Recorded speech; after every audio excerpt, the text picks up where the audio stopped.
శ్రీ సీతారాముల వారి కళ్యాణానికి మహాపట్టాభిషేకం ఉత్సవానికి పోకల దమ్మక్క సబరి వారసులకు దక్కని ప్రాధాన్యం ఉత్సవ కమిటీలో సైతం స్థానిక ఆదివాసులను విస్మరించిన ప్రభుత్వం.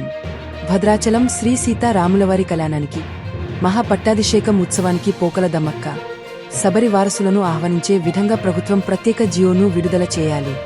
దక్షిణ అయోధ్యగా ఖ్యాతిగడించిన భద్రాచలంలో జరిగిన శ్రీ సీతారామచంద్రస్వామి వారి కళ్యాణ మహోత్సవానికి మహాపట్టాభిషేకం మహోత్సవానికి శ్రీరాములవారిని అత్యంత భక్తి శ్రద్ధలతో పూజించిన ఆదివాసీ మహిళలైన పోకల దమ్మక్క సబరి వారసులను విస్మరించడం చాలా బాధాకరం.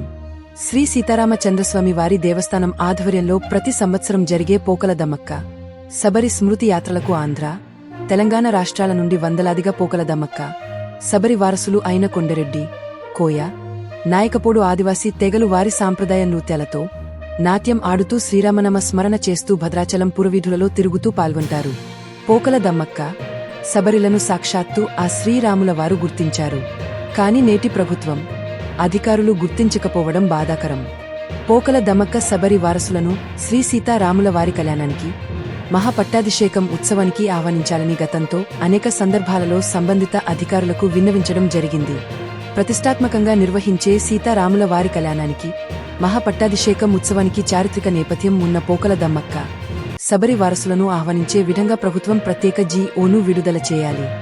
శ్రీ సీతారాముల వారి కళ్యాణాన్ని మహాపట్టాభిషేకం ఉత్సవాన్ని నిర్వహించటానికి కొత్త సాంప్రదాయాన్ని తీసుకువస్తూ హడావుడిగా ప్రభుత్వం ప్రకటించిన ఉత్సవ కమిటీలో సైతం స్థానిక ఆదివాసులకు అవకాశం కల్పించకపోవడం బాధాకరం.